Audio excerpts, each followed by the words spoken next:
হযরত ওমর রাদিয়াল্লাহু তাআলা আনহুর সময় নীল নদে একটা রিচুয়াল করা হতো। নীল নদে পানি আসতো না, তারপর কুমারী মেয়ে বলি দেওয়া হতো নীল নদের ভিতর, তারপর পানি আসতো। আলাদাভাবে ধ্যান করে মিউজিক শুনে থার্ডাই খোলা বাস্তবিক অর্থে নিজের ধ্বংস নিজের ডেকে আনার সমান। এমন সাধক আল্লাহ রাব্বুল আলামিনের কাছে যাই চায় আল্লাহ রাব্বুল আলামিন তাই কবুল করে।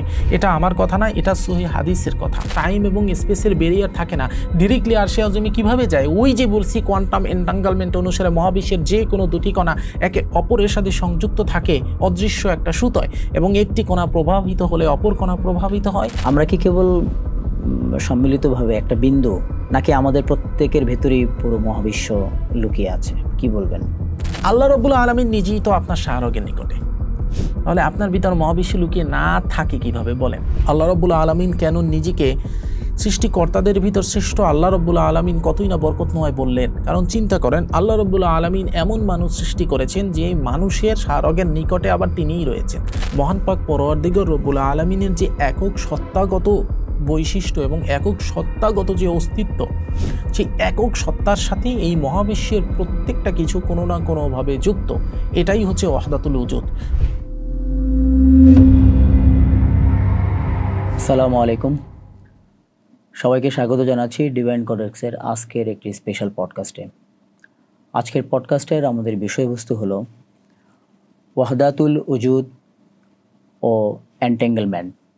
চমৎকার এই বিষয় নিয়ে জ্ঞানগর্ভ আলোচনায় আজকে আমাদের মাঝে উপস্থিত রয়েছেন আপনাদের পরিচিত মুখ, বিশিষ্ট কোরআন গবেষক হাফেজ সাইফুল্লাহ মনসুর। প্রশ্নোত্তরের মধ্য দিয়ে সঞ্চালনায় আমি গাজী সাদিক। আশা রাখি পুরো প্রোগ্রামটি আপনারা এনজয় করবেন। চলুন শুরু করা যাক। আসসালামু আলাইকুম, কেমন আছেন? ওয়ালাইকুম আসসালাম, আলহামদুলিল্লাহ। ওয়াহদাতুল উজুদ এবং এন্টেঙ্গলমেন্ট নিঃসন্দেহে শব্দ পরিচিত, আবার আগ্রহ জন্ম হবে এরকম। আমরা যদি এখান থেকে জানতে চাই, ওয়াহদাতুল উজুদ বা সত্তার একত্ব, এটা কি কোয়ান্টাম ফিজিক্সের এন্টেঙ্গলমেন্টেরই আধ্যাত্মিক রূপ? কি বলবেন আপনি? কোয়ান্টাম এন্টাঙ্গলমেন্ট কি প্রমাণ করে এটা তো আগে আমাদেরকে দেখতে হবে। কোয়ান্টাম এন্টাঙ্গলমেন্ট প্রমাণ করে যে মহাবিশ্বের যে কোনো কণা দূরত্বের বাধা ছড়িয়ে একে অপরের সাথে যুক্ত থাকে। এটা কি কোয়ান্টাম এন্টাঙ্গলমেন্ট বলে। একটির পরিবর্তন যদি ঘটে তাহলে অন্যটি প্রভাবিত হয়, অন্যটারও পরিবর্তন ঘটবে। বুঝতে পারছেন? তো এখন কথা হচ্ছে, সুফিজমে ওয়াহদাতুল উজুদ বলতে আমরা যেটা বুঝি সেটা হচ্ছে স্রষ্টার একত্ব, অর্থাৎ স্রষ্টার যেই সত্তাগত ব্যাপার, এটার ভিতরেই হচ্ছে সব কিছু একীভূত হয়ে আছে। এটাই হচ্ছে ওয়াহদাতুল উজুদ। সুফিজমে ওয়াহদাতুল উজুদ বা সত্তার একত্ব ঠিক এই বৈজ্ঞানিক সত্যর একটা সর্বোচ্চ আধ্যাত্মিক রূপ। কেন আমি এটা বলতেছি একটু ঠান্ডা মাথায় বোঝেন। সেটা হচ্ছে যে আমি আগেও বললাম যে কোয়ান্টাম এন্টাঙ্গলমেন্টের মানে হচ্ছে একটা কণা পৃথিবীর যে স্থানেই থাকুক না কেন অপর একটি কণার সাথে এমনভাবে সে কোনো না কোনোভাবে সংযুক্ত আছে যেটা স্পেস এবং টাইম এখানে ম্যাটার করতেছে না। একটি কণা যদি কোনোভাবে প্রভাবিত হয় তাহলে ওই প্রভাবের কারণে বিশ্বের অপর প্রান্তের ওই কণাটাও প্রভাবিত হচ্ছে। আচ্ছা, তাহলে এখানে আমরা ওয়াহদাতুল উজুদে দেখতে পাচ্ছি যে সব কিছুই হচ্ছে সত্তার একত্ব। যেমন আল্লাহ রাব্বুল আলামিন সূরা ইখলাসে বলেন, তিনি আল্লাহ এক ও অদ্বিতীয়। এই অদ্বিতীয় সত্তার আলোকেই পুরো সৃষ্টি জগৎ একটি মাত্র অখণ্ড স্পিরিচুয়াল গ্রিডে যুক্ত। বুঝতে পারছেন? আমরা আল্লাহ রাব্বুল আলামিনকে বলতেছি তিনি এক ও অদ্বিতীয়। তার যেই এক ও অদ্বিতীয় সত্তা, এই সত্তাগত বৈশিষ্ট্যের ভিতরেই একটা অখণ্ড একটা গ্রিডের ভিতর হচ্ছে এই মহাবিশ্বের সব কিছু যুক্ত। বলা যায় হচ্ছে এমন যে মায়ের পেট থেকে বাচ্চা অমরার মাধ্যমে হচ্ছে আপনার পুষ্টি পায়।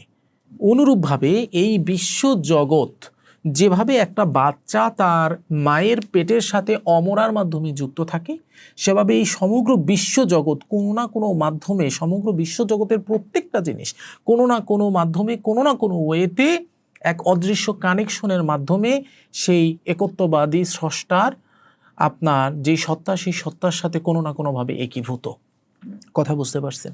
তো এখন যেহেতু একীভূত হয়েছে, সেহেতু আমরা যদি ওয়াহদাতুল উজুদের দৃষ্টিতে দেখি তখন মহাবিশ্বের প্রতিটি কণা বাস্তবিক অর্থে আলাদা কোনো কণাই না, বাস্তবিক অর্থে প্রত্যেকটা কণা এক একটা ঐশী নূরের কোয়ান্টাম ওয়েভ বা ফাংশনের ভিন্ন ভিন্ন বহিঃপ্রকাশ মাত্র। আপনি আগুনের ভিতর যদি লোহা দেন, লোহা দেওয়ার পর ওই লোহা গরম হতে হতে হতে হতে যখন সর্বোচ্চ গরম হবে, তখন লোহাটাকে আপনি বের করে ফেলে ওই লোহার যেখানে গরম হয়েছে সেখানে যদি আপনার হাত রাখেন, তাহলে আপনি ঠান্ডা অনুভব করবেন না তাপ অনুভব করবেন? অবশ্যই তাপ অনুভব করবেন। আগুন যেভাবে আপনাকে পুড়িয়ে ফেলতো, ওই লোহার ওই অংশও কিন্তু আপনাকে পুড়িয়ে ফেলবে। অনুরূপভাবে একজন মায়ের শরীরের ভিতর যদি আমরা কোনো খারাপ রোগ জীবাণু থাকে, কোনো খারাপ এমন ভাইরাস থাকে যেটা হচ্ছে তার মায়ের শরীর থেকে অমরার মাধ্যমে সন্তানের শরীরে যেতে পারে, সেক্ষেত্রে সন্তান কিন্তু সেই রোগে অটো আক্রান্ত হয়ে যায়, তাই না? এর কারণ হচ্ছে এখানে সন্তান আলাদা একটা অস্তিত্ব হলেও মায়ের থেকে কিন্তু সন্তান আলাদা নয়। কোনো না কোনোভাবে সন্তান কিন্তু মায়েরই অংশ। তো সেভাবে মহান পাক পরওয়ারদিগার রব্বুল আলামিনের যে একক সত্তাগত বৈশিষ্ট্য এবং একক সত্তাগত যে অস্তিত্ব, সেই একক সত্তার সাথে এই মহাবিশ্বের প্রত্যেকটা কিছু কোনো না কোনোভাবে যুক্ত। এটাই হচ্ছে ওয়াহদাতুল উজুদ, যে প্রত্যেকটা কিছুর আলাদাভাবে কোনো আপনার পরিচয় নাই, কোনো না কোনোভাবে সবই সেই একক সত্তার ম্যানিফেস্টেশনের বহিঃপ্রকাশ। এটাই ওয়াহদাতুল উজুদ। সুতরাং এই ওয়াহদাতুল উজুদ বা সত্তার একত্ব, এটা কোয়ান্টাম ফিজিক্সের এন্টাঙ্গলমেন্টের একটা আধ্যাত্মিক রূপ আমরা বলতেই পারি। যেহেতু মহাবিশ্বের যে কোনো প্রান্তের কণা প্রভাবিত হলে ওই প্রান্তের ওই কণার সাথে সংযুক্ত থাকা অপর কণা অন্য প্রান্তে প্রভাবিত হয়, সেভাবে ওয়াহদাতুল উজুদের আওতাভুক্ত যেহেতু সবই এক, কোনো কিছুই আলাদা না, সুতরাং একটা জিনিস প্রভাবিত হলে অপর প্রান্তে অন্য জিনিসও প্রভাবিত হবে। তাই এটা বলাই যায় যে এটা বাস্তবিক অর্থে আপনার ফিজিক্সের এন্টাঙ্গলমেন্টের একটা আধ্যাত্মিক রূপ হচ্ছে আপনার এই ওয়াহদাতুল উজুদ। রুকাইয়া আত্মিক জ্ঞান ও ইসলামিক পরামর্শ সব পাবেন এক ঠিকানায়। ভিজিট করুন divinecodex.com। তাহলে আমরা যদি বলি এরকমটা, তাহলে যে আমরা সবাই যদি এক সুতোয় গাঁথা থাকি, তাহলে অন্যের ক্ষতি করলে আমার নিজেরই কি ক্ষতি হচ্ছে? বিষয়টা কেমন? অবশ্যই নিজের ক্ষতি হচ্ছে। দেখুন, আমি আগেও বলেছি যে সবাই এক সুতোয় গাঁথা। এটা হচ্ছে আধ্যাত্মিকভাবে, স্পিরিচুয়ালভাবে আমি বলেছি যে সবাই এক সুতোয় গাঁথা। ফিজিক্যালভাবে আপনি কিন্তু এক সুতোয় গাঁথা না, কিন্তু আধ্যাত্মিকভাবে ওয়াহদাতুল উজুদের দৃষ্টিকোণ থেকে কিন্তু বিশ্বজগতের সব কিছু এক সুতোয় গাঁথা। এখন এ ব্যাপারে যদি আমরা আলোচনা করতে যাই, তাহলে আমরা সহিহ মুসলিমের 2586 নম্বর হাদিসে যদি আমরা দেখি, তাহলে রাসূল করিম সাল্লাল্লাহু আলাইহি ওয়াসাল্লাম ইরশাদ করতেছেন যে মুমিনরা একে অপরের প্রতি ভালোবাসা ও সহানুভূতির দিক থেকে একটি দেহের মতো। কথা বুঝতে পারছেন? ভালোবাসা ও সহানুভূতির দিক থেকে একটি দেহের মতো। এই হাদিসের দিকে যদি আমরা তাকাই, তাহলে এই হাদিসকে যদি আমরা আরও বিস্তারিতভাবে ব্যাখ্যা করতে যাই, তাহলে দেখুন এই বিশ্ব জগৎ আল্লাহ রাব্বুল আলামিনের ওয়াহদাতুল উজুদের আওতাভুক্ত। তো সব কোনো না কোনোভাবে বিশ্বজগতের সব কিছু কোনো না কোনোভাবে আল্লাহ রাব্বুল আলামিনের ওয়াহদাতুল উজুদের ম্যানিফেস্টেশনের বহিঃপ্রকাশ। এক্স্যাক্টলি। আল্লাহ রাব্বুল আলামিনের সব থেকে বড় গুণ কি? সহানুভূতি এবং ভালোবাসা। আল্লাহ রাব্বুল আলামিন প্রেম করে এই বিশ্বজগৎ তৈরি করেছেন। আল্লাহ রাব্বুল আলামিন সহানুভূতির মাধ্যমে, আল্লাহ রাব্বুল আলামিন ভালোবাসার মাধ্যমে, দয়ার মাধ্যমে সে এই বিশ্বজগৎ চালনা করতেছেন। এতে আল্লাহ রাব্বুল আলামিনের কিন্তু কোনো লাভ নাই। তারপরেও আল্লাহ রাব্বুল আলামিন করতেছেন ভালোবাসা। এটাকেই বলে প্রেম পার। এটা ব্যাপার বা ব্যবসা না, এটা প্রেম পার। অনুরূপভাবে আল্লাহ রাব্বুল আলামিন ভালোবেসে এই বিশ্বজগৎ তৈরি করেছেন। এ কারণেই কিন্তু এই বিশ্ব জগৎ আল্লাহ রাব্বুল আলামিনের ওয়াহদাতুল উজুদের আওতাভুক্ত। কোনো না কোনোভাবে ওয়াহদাতুল উজুদের ভিতরেই সব কিছু বিরাজমান, সব কিছু কোনো না কোনোভাবে তার সাথে সম্পর্কযুক্ত। রাসূল করিম সাল্লাল্লাহু আলাইহি ওয়াসাল্লামের এই হাদিসে তিনি বলতেছেন যে প্রত্যেক মুমিন একে অপরের প্রতি ভালোবাসা ও সহানুভূতির দিক থেকে একটি দেহের মতো। তাহলে একটি দেহের মতো যদি হয়, তাহলে শরীরের কোনো অঙ্গ প্রত্যঙ্গ যদি কষ্ট পায়, তাহলে কি ব্যথা শুধুমাত্র সেই অঙ্গ প্রত্যঙ্গের হয় না পুরো শরীরের হয়? ধরেন আপনার জিহ্বায় যদি ব্যথা হয়, তাহলে ব্যথা কি শুধু আপনার জিহ্বায় না, সেই ব্যথা আপনি সমস্ত শরীরে অনুভব করেন? অবশ্যই সমস্ত শরীরে অনুভব করেন। তো যেহেতু ভালোবাসা এবং সহানুভূতির দিক থেকে সবাই একটা অঙ্গ প্রত্যঙ্গের মতো, একই শরীরের মতো, সুতরাং কোনোভাবে আমরা যদি একে অপরের ক্ষতি করি, তাহলে আমরা একই সুতায় গাঁথা থাকার কারণে বাস্তবিক অর্থে ইনডাইরেক্টলিভাবে আমরা আমাদের নিজেদেরই ক্ষতি করি। আমরা আমাদের স্পিরিচুয়াল যে অরা, স্পিরিচুয়াল যে এনার্জি ফিল্ড, সেটার ক্ষতি করতেছি, যার কারণে ওই ক্ষতি কোনো না কোনোভাবে আমার দিকে ধাবিত হয়ে আসবেই। যেভাবে সূরা জিলজালে আল্লাহ রাব্বুল আলামিন বলেছেন যে কেউ অনুপরিমাণ ভালো কাজ করলে সে তার ফল পাবে, কেউ অনুপরিমাণ খারাপ কাজ করলে সে তার ফল পাবে। অনুরূপভাবে যদি আমরা কোনো মানুষের ক্ষতি করি, এই কারণেই ওই ক্ষতি কোনো না কোনোভাবে আমার দিকে ধাবিত হয়ে আসবে। আশা করি বুঝতে পেরেছেন। তাহলে এই ক্ষেত্রে কি ফানাফিল্লা স্তরে যে মানুষ যারা আর কি, ফানাফিল্লা স্তরের মানুষেরা কি কাল কিভাবে পুরো মানে প্রসেসটা কি মহাবিশ্বের এনার্জি গ্রিডের সাথে কিভাবে যুক্ত হয়, যারা ফানাফিল্লার স্তরের মানুষ যারা? দেখুন, এখানে একটা ব্যাপার হচ্ছে যে আমি আগেই সর্বদাই একটা উদাহরণ দিয়ে থাকি, সেটা হচ্ছে যে একটা লবণের কণা আপনি আপনার ঘরে বসে যদি জিহ্বায় নেন, তাহলে সেই লবণের কণার যে স্বাদ, আপনি মহাসাগরের যে স্থানেই যান না কেন, এক ফোঁটা পানি যদি আপনি জিহ্বায় নেন, তাহলে সেই একই স্বাদ, একই সেম একই সেম স্বাদ। তো লবণের কণা হিসেবে যখন আপনার ঘরে আছে, তখন তার কিন্তু আলাদা কোনো অস্তিত্ব নাই, সে একটা লবণের কণা হিসেবেই তার অস্তিত্ব। কিন্তু এই লবণের কণা যখন সমুদ্রের সাথে মিশে গেল, তখন সে আর লবণের কণা থাকলো না, তখন সে নিজেই সমুদ্রে পরিণত হয়ে গেল। একটা ঝিনুক, সে কিন্তু সমুদ্রে থেকে সে নিজেকে সমুদ্রের অংশ বলতে পারে, কিন্তু একটা ঝিনুক কখনো বলতে পারে না যে আমি নিজেই সমুদ্র। তো লবণের কণাও সমুদ্রের সাথে মিশে সে সমুদ্রের সাথে একই দিকে ধাবিত হচ্ছে, সে সমুদ্রের সাথে বিলীন হয়ে গেল, কিন্তু লবণের কণা নিজেরে কখনো আলাদা সমুদ্র দাবি করতে পারে না। অনুরূপভাবে ফানাফিল্লা হচ্ছে সৃষ্টির সেই স্তর বা বান্দার সেই স্তর, যেই স্তরে বান্দা স্রষ্টার সাথে সরাসরি একীভূত হয়ে যায়। তখন বাস্তবিক অর্থে তার ইগো, তার আমিত্ব সম্পূর্ণরূপে ধ্বংস হয়ে যায়, সে স্রষ্টার ইচ্ছায় সম্পূর্ণরূপে বিলীন হয়ে যায়। মহান পাক পরওয়ারদিগার রব্বুল আলামিন সূরা আল ইমরানের ৮৩ নম্বর আয়াতে বলেছেন, আসমান ও জমিনে যা কিছু আছে তা ইচ্ছায় হোক অনিচ্ছায় হোক সবই তার কাছে আত্মসমর্পণ করে। আল্লাহ রাব্বুল আলামিনের কাছে আসমান ও জমিনে যা কিছু আছে, ইচ্ছায় হোক অনিচ্ছায় হোক সবাই আত্মসমর্পণ করে। এই যে সমগ্র বিশ্বের সব কিছু ইচ্ছায় হোক অনিচ্ছায় হোক আল্লাহর প্রতি আত্মসমর্পিত হয়ে আছে, এই আত্মসমর্পিত হয়ে থাকার কারণে সমগ্র বিশ্বের সব কিছুর একটা কম্পাঙ্ক বের হচ্ছে না, সমগ্র বিশ্বের সব কিছুর একটা শক্তির ফিল্ড বের হচ্ছে না, একটা এনার্জি ফিল্ড তৈরি হচ্ছে না। তো যখন কোনো বান্দা ফানা ফিল্লায় নিজের সম্পূর্ণ ইচ্ছাকে বিলীন করে দেয়, আমিত্বের দেয়াল ভেঙে ফানা হয়ে যায়, তখন সে মহাবিশ্বে সেই পরম আত্মসমর্পণের যে ফ্রিকোয়েন্সি, সেই ফ্রিকোয়েন্সির সাথে নিজেকে টিউন করে ফেলে। আর যখন সে সেই ফ্রিকোয়েন্সির সাথে নিজেকে টিউন করে ফেলে, তখন সাধকের কলব কোনো বিচ্ছিন্ন সত্তা থাকে না, বরং পুরো মহাবিশ্বের এনার্জি গ্রেডের একটা মাস্টার নোড বা শক্তিশালী রিসিভারে পরিণত হয়। এ কারণেই ফানাফিল্লার স্তরে মানুষের কলব পুরো মহাবিশ্বের এনার্জি গ্রিডের সাথে যুক্ত হয়ে যায়। আশা করি বুঝতে পেরেছেন। রুকাইয়া আত্মিক জ্ঞান ও ইসলামিক পরামর্শ সব পাবেন এক ঠিকানায়। ভিজিট করুন divinecodex.com। চমৎকার। কিন্তু এখানে স্রষ্টার ইচ্ছায় নিজেকে বিলীন করলে স্বাভাবিকভাবে আমাদের মনের মধ্যে এই প্রশ্নটা থাকে যে আমরা যদি স্রষ্টার ইচ্ছায় নিজেকে বিলীন করলে মহাবিশ্ব কি তখন আপনার ইশারায় ওই বিলীন হলে ওই ব্যক্তির ইশারায় কি চলতে শুরু করে? আপনার প্রশ্নটা হচ্ছে যে যদি কোনো ব্যক্তি স্রষ্টার ইচ্ছায় বিলীন হয়ে যায়, তাহলে কি তার ইশারায় মহাবিশ্ব চলা শুরু করে?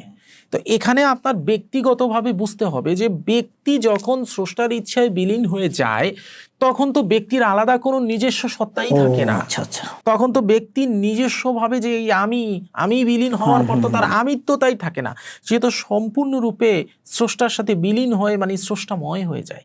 বুঝেন নাই? ব্যাপারটা হচ্ছে যে সে আমি লবণের কণা, তো আমি লবণের কণা, আমার ঘরে বসা অবস্থায় আমি লবণের কণা, আমি যখন সমুদ্রে বিলীন হলাম, তখন তো বাস্তবিক অর্থে আমি আর লবণের কণা থাকলামই না, তখন আমি তো সমুদ্রের সাথেই বিলীন হয়ে গেলাম। তো ওয়াহদাতুল উজুদে যখন ফানাফিল্লা বাকাবিল্লার স্তরে যাওয়া ব্যক্তিরা বিলীন হয়ে যায়, তখন তাদের তো আলাদাভাবে নিজস্ব কোনো চিন্তা চেতনা ইচ্ছাই থাকে না যে সেই ইচ্ছায় সে পৃথিবী পরিচালিত করবে।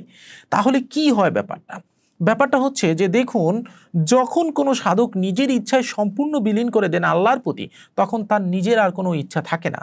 সূরা দাহরের ৩০ নং আয়াতে আল্লাহ রাব্বুল আলামিন ইরশাদ করেন, আল্লাহর ইচ্ছা ছাড়া তোমরা কোনো ইচ্ছাই করতে পারো না। বুঝতে পারছেন? সূরা দাহরের এই ৩০ নং আয়াত যে আল্লাহ বলছেন, এটা কি একজন কাফের ব্যক্তির জন্য বলছেন? যে আল্লাহর ইচ্ছা ছাড়া তোমরা কোনো না, ইচ্ছা না, করতে পারো না। না, এটা এই ফানাফিল্লা বাকাবিল্লা স্তরের উন্নীত ওই ধরনের ব্যক্তিদের জন্য আল্লাহ পাক বলতেছেন যে আল্লাহর ইচ্ছা ছাড়া তো তোমরা কোনো ইচ্ছাই করতে পারবা না। সূরা দাউদের 30 নং আয়াত। এই অবস্থায় সাধকের ইচ্ছা মূলত স্রষ্টার ইচ্ছার প্রতিফলনে পরিণত হয়। আমরা সহিহ বুখারীর 6502 নং হাদিসে কুদসিতে দেখি আল্লাহ রাব্বুল আলামিন কিন্তু যখন বান্দাকে ভালোবাসা শুরু করেন, অর্থাৎ ফানাফিল্লা বাকাবিল্লার স্তরে যাওয়া বান্দার আল্লাহ রাব্বুল আলামিন হাত হয়ে যায়, কান হয়ে যায়, পা হয়ে যায়। সেই বান্দা যে কান দিয়ে শোনেন, যেই বান্দা যে মুখ দিয়ে বলেন, এগুলো আল্লাহ রাব্বুল আলামিনের মুখ হয়ে যায়। এটা আমার কথা না, এটা সহিহ বুখারীর 6502 নং হাদিসের কথা। তো সুতরাং আল্লাহ রাব্বুল আলামিনের অধীনে যখন কোনো ব্যক্তি সম্পূর্ণরূপে নিজেকে বিলীন করে দেয়, তখন মহাবিশ্বের প্রতিটি পরমাণু আল্লাহ রাব্বুল আলামিনের আদেশেরই তো অধীন, তাই না? সব তো আল্লাহর আদেশের অধীন, সব আল্লাহর ইচ্ছার অধীন। আর সেই আল্লাহর অধীনেই আমি আমার নিজেকে সম্পূর্ণরূপে সমর্পিত করে দিলাম।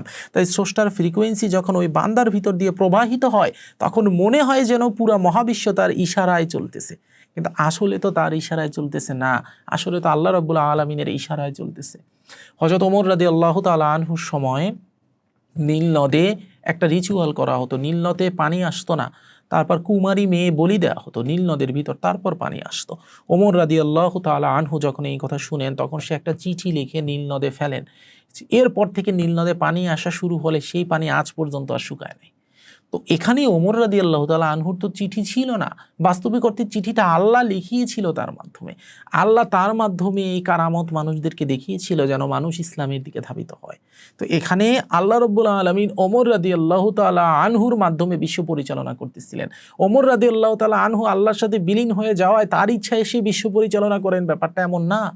কারণ তখন তো ওমর রাদিয়াল্লাহু তাআলা আনহুর কোনো ব্যক্তির স্বাধীনতা বা তার যে কোনো আলাদা অস্তিত্ব সেটাই ছিল না, সে সম্পূর্ণই ফানা হয়ে গেছে। আশা করি বুঝতে পেরেছেন। তবে এই ক্ষেত্রে যদি আমরা একটু রিভার্স দিকে আসি, যে আধুনিক ব্যক্তি কেন্দ্রিকতা তাহলে কিভাবে আমাদের এই মনকে ইউনিভার্সাল এনার্জি থেকে ডিটাচ করে বা আমাদেরকে বিচ্ছিন্ন করে?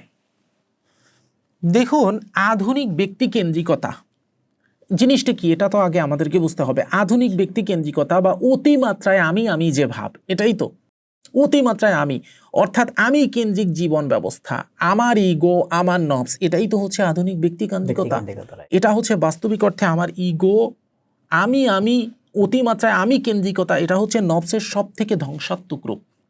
মহান পাক পরওয়ারদিগার রব্বুল আলামিন সূরা জাসিয়ার 23 নম্বর আয়াতে উল্লেখ করেন, তুমি কি তাকে দেখেছো যে তার নিজ প্রবৃত্তিকে ইলাহ বা উপাস্য বানিয়ে নিয়েছে? এই প্রবৃত্তি মানে নফস।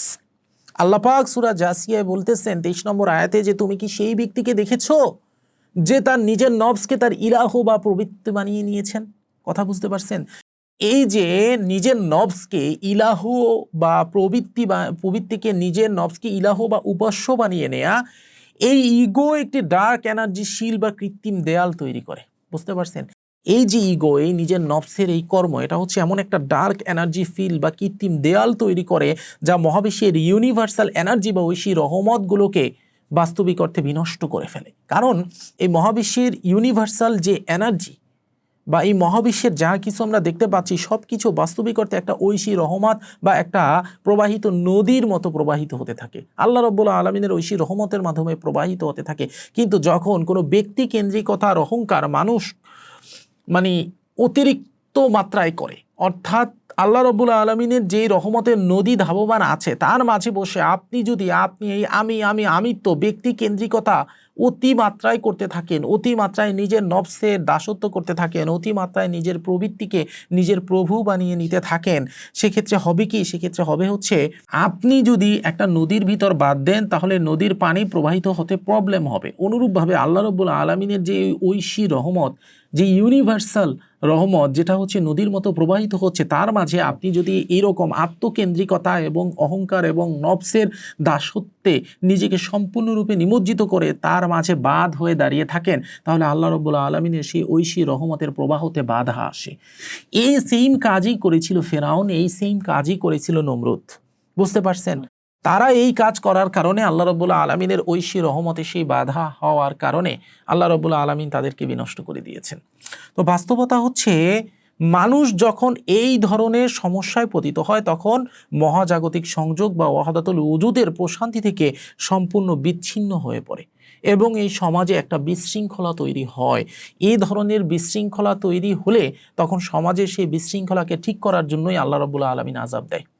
বুঝতে পারছেন? অর্থাৎ আপনার সামগ্রিক রহমত যখন বিনষ্ট হয়, সামগ্রিক রহমতের ধারা যখন বিনষ্ট হয় কোনো এক পার্সোনাল ব্যক্তির কারণে, কোনো একজন একজন ব্যক্তির কারণে বা একাধিক ব্যক্তির কারণে, তখন আল্লাহ রাব্বুল আলামিন সেইটাকে আবার সঠিক করার জন্য আযাব দেয়। কিন্তু সমস্যা হচ্ছে এই আযাবে যে দায়ী সে নিজে মরে তো মরে, তার সাথে সাধারণ মানুষও মরে। বুঝতে পারছেন ব্যাপারটা? যেভাবে ফেরাউনের সাথে কিন্তু তার সৈন্যবাহিনীও মারা গিয়েছিল। আশা করি বুঝতে পেরেছেন। ধন্যবাদ। একটু প্রাসঙ্গিক একটা প্রশ্ন, যদি বলেন যে আমাদের যে ইগো যদি মৃত্যুবরণ করে বা আমরা যদি আমাদের ইগো ডেথ হয়, তাহলে কি আমাদের যে থার্ড আই এটাকে খুলে যায়? আর এটাকে খুলে যাওয়ার মাধ্যমে কি আমাদের যে এটাকে এটা একটা সাইন্টিফিক একটা ধাপ, যদি আমরা বলি এরকমের থার্ড আই খুলে যাওয়ার এটা একটা সাইন্টিফিক ধাপ কিনা? আপনি বলতে চাচ্ছেন যে আমি আমার ইগো যদি নষ্ট করে ফেলি তাহলে এটাকে আমার থার্ড আই খুলে যাওয়ার একটা সাইন্টিফিক ধাপ কিনা, বা সাইন্টিফিক ভাবে এটা হচ্ছে থার্ড আই খুলে যাওয়ার কোনো একটা ওয়ে কিনা? Exactly right. এখন ব্যাপারটা হচ্ছে যে অবশ্যই সুফি শাস্ত্রে বাস্তবিক অর্থে নফসে আম্মারার মৃত্যুই হচ্ছে সব থেকে প্রধান জিনিস। নফসে আম্মারা বা খারাপ কুপ্রবৃত্তি, এটার মৃত্যু। তো এই যে আমার নফসের আম্মারা, এই নফসে আম্মারার মৃত্যুই হচ্ছে বাস্তবিক অর্থে ইগো ডেথ। ইগো, নিজের ইগোরে মেরে ফেলা, নিজের ভিতরে নফসে মেরে ফেলা, এটাই হচ্ছে বাস্তবিক অর্থে ইগো ডেথ। সূরা ফুরকানের 43 নম্বর আয়াতে আল্লাহ রাব্বুল আলামিন ডিরেক্টলি নফসের দাসত্ব করতে বারণ করেছেন, নফসের দাসত্ব থেকে মুক্তির কথা বলেছেন। আমাদের মস্তিষ্কের যে পাইনিয়াল গ্ল্যান্ড বা তৃতীয় নেত্র যেটাকে বলা হয়, এই মস্তিষ্কের পাইনিয়াল গ্ল্যান্ড বা তৃতীয় নেত্র থেকে মেলাটোনিন এবং ডাইমিথাইল ট্রিপটামিন হরমোন ক্ষরণ হয়। মেলাটোনিন হরমোন ক্ষরণ হয় হচ্ছে স্লিপ প্যাটার্ন নিয়ন্ত্রণের জন্য, ডাইমিথাইল ট্রিপটামিন হরমোন ক্ষরণ হয় হচ্ছে মৃত্যুর সময়। তো এই যে মেলাটোনিন এবং ডাইমিথাইল ট্রিপটামিন হরমোন যে ক্ষরণ হলো, কোথা থেকে ক্ষরণ হলো হচ্ছে আমাদের থার্ড আই থেকে। কিন্তু এই থার্ড আই বা এই যে আমাদের পাইনিয়াল গ্ল্যান্ড, এটা বাস্তবিক অর্থে আমাদের জাগতিক মোহ এবং অহংকারের কারণে ক্যালসিফাইড বা অবরুদ্ধ হয়ে থাকে। যখন এটা ক্যালসিফাইড বা অবরুদ্ধ হয়ে থাকে তখন ধ্যানের মাধ্যমে ইগো ডেট করতে হয়। ধ্যান বলতে মোরাকাবা বোঝায়, মুশাহাদা বোঝায়, নামাজ বোঝায়, সালাত বোঝায়। অর্থাৎ আমল আখলাকের মাধ্যমে আমাদের নফসে আম্মারাকে আমাদের দমাতে হয়, আমাদের ইগো ডেট করতে হয়। যখন আমাদের নফসে আম্মারাকে আমরা দমাতে পারি, আমাদের ইগো ডেট করতে পারি, তখন আল্লাহ রাব্বুল আলামিনের দয়ায় আমাদের পাইনিয়াল গ্ল্যান্ড যে ক্যালসিফাইড ছিল সেটা আস্তে আস্তে অবমুক্ত হতে শুরু করে এবং সেখান থেকে বেশি পরিমাণে মেলাটোনিন হরমোন ক্ষরণ হতে শুরু করে। তখন আমাদের জন্য হায়ার ডাইমেনশনের দরজাগুলো, পোর্টালগুলো ওপেন হতে থাকে এবং আস্তে আস্তে আস্তে আস্তে আমাদের থার্ড আই ওপেন হয়। থার্ড আই ওপেন করার ক্ষেত্রে খুব গুরুত্বপূর্ণ একটা জিনিস আমাদেরকে মাথায় রাখতে হবে, সেটা হচ্ছে যে দেখুন, যদি আপনি এমনি মোরাকাবা বা মেডিটেশনের মাধ্যমে থার্ড আই ওপেন করার প্রচেষ্টা করেন বা মিউজিক শোনার মাধ্যমে থার্ড আই ওপেন করার প্রচেষ্টা করেন, তাহলে আপনার থার্ড আই হয়তো ওপেন হতে পারে, কিন্তু ওপেন হওয়ার কারণে আপনার দিকে পজিটিভ নেগেটিভ উভয় এনার্জি ধাবিত হতে থাকবে। অর্থাৎ আপনার থার্ড আই ওপেন হলেই চলবে না। ধরেন আল্লাহ রাব্বুল আলামিন যেই বারজাক দিয়ে দিয়েছি, সেই বারজাকটা খুলে গেলে থার্ড আই ওপেন হবে, তাই না? তো যদি বারজাক খুলে একবার যায় তাহলে তো শুধু থার্ড আই ওপেন হলে পজিটিভের সাথে নেগেটিভ জিনিসও আপনার দিকে ধাবিত হবে। তাহলে এমন কি করতে হবে? আপনাকে এমন কোনো ফিল্টার সিস্টেম তৈরি করতে হবে যে ফিল্টার সিস্টেমের কারণে পজিটিভ জিনিসই শুধু আসতে পারবে, নেগেটিভ জিনিস আসতে পারবে না। এবং সেটাই হচ্ছে আসমাউল হুসনা আর ইসমে আজম, সুফি শাস্ত্রের মোরাকাবা, সুফিদের মোরাকাবা। তাই আলাদাভাবে ধ্যান করে মিউজিক শুনে থার্ড আই খোলা বাস্তবিক অর্থে নিজের ধ্বংস নিজের ডেকে আনার সমান। আশা করি বুঝতে পেরেছেন। রুকাইয়া আত্মিক জ্ঞান ও ইসলামিক পরামর্শ সব পাবেন এক ঠিকানায়। ভিজিট করুন divinecodex.com। চমৎকার, ধন্যবাদ। এই পর্যায়ে একটু বলবেন কি যে ওয়াহদাতুল উজুদের দর্শনে বিলীন সাধকের দোয়া কেন সরাসরি কবুলিয়াতের স্তরে পৌঁছায়? দেখুন, আমি কিছুক্ষণ পূর্বেই এই পডকাস্টের ভিতরেই আমরা কোয়ান্টাম এন্টাঙ্গেলমেন্ট সম্পর্কে আলোচনা করেছিলাম। তো এই যে কোয়ান্টাম এন্টাঙ্গেলমেন্ট অনুসারে বাস্তবিক অর্থে মহাবিশ্বের যে কোনো দুইটি কণা, একটি কণা যদি প্রভাবিত হয় তাহলে অপর কণাও প্রভাবিত হবে। ভিতরে টাইম স্পেসের কোনো ম্যাটারই করে না। আর ওয়াহদাতুল উজুদ মানে কি, এটাও আমি ইতিপূর্বে আলোচনা করেছি, সেখানে আমি বলেছিলাম যে ওয়াহদাতুল উজুদ হচ্ছে এমন একটা দর্শন যেখানে আল্লাহ রাব্বুল আলামিনের সাথে সবাই কোনো না কোনোভাবে যুক্ত। তো এখন ওয়াহদাতুল উজুদের এই দর্শনে বিলীন সাধক, এর মানেই হচ্ছে ফানাফিল্লা বাকাবিল্লার স্তরে বিলীন সাধক, যে নিজেকে সম্পূর্ণরূপে আল্লাহর প্রতি সমর্পিত করে দিয়েছে এবং আল্লাহর সাথে তার ভিতরের যে কানেকশন সেটা সরাসরিভাবে যুক্ত হয়ে গিয়েছে। এমন সাধক আল্লাহ রাব্বুল আলামিনের প্রেমে নিমগ্ন থাকে, তার জীবনকে সম্পূর্ণরূপে আল্লাহর জন্য সমর্পিত করে দেয়, তার নিজের কোনো ইচ্ছা থাকে না, চিন্তা থাকে না, চেতনা থাকে না। তো এমন সাধকের বাস্তবিক অর্থে আল্লাহ রাব্বুল আলামিন ওই যে বুখারী শরীফের সেই হাদিসে বলেছে যে আমি তার হাত হয়ে যাই, কান হয়ে যাই, মুখ হয়ে যাই। তো এমন সাধক আল্লাহ রাব্বুল আলামিনের কাছে যাই চায় আল্লাহ রাব্বুল আলামিন তাই কবুল করে। এটা আমার কথা না, এটা সহিহ হাদিসের কথা, সেই সহিহ হাদিসের কথা।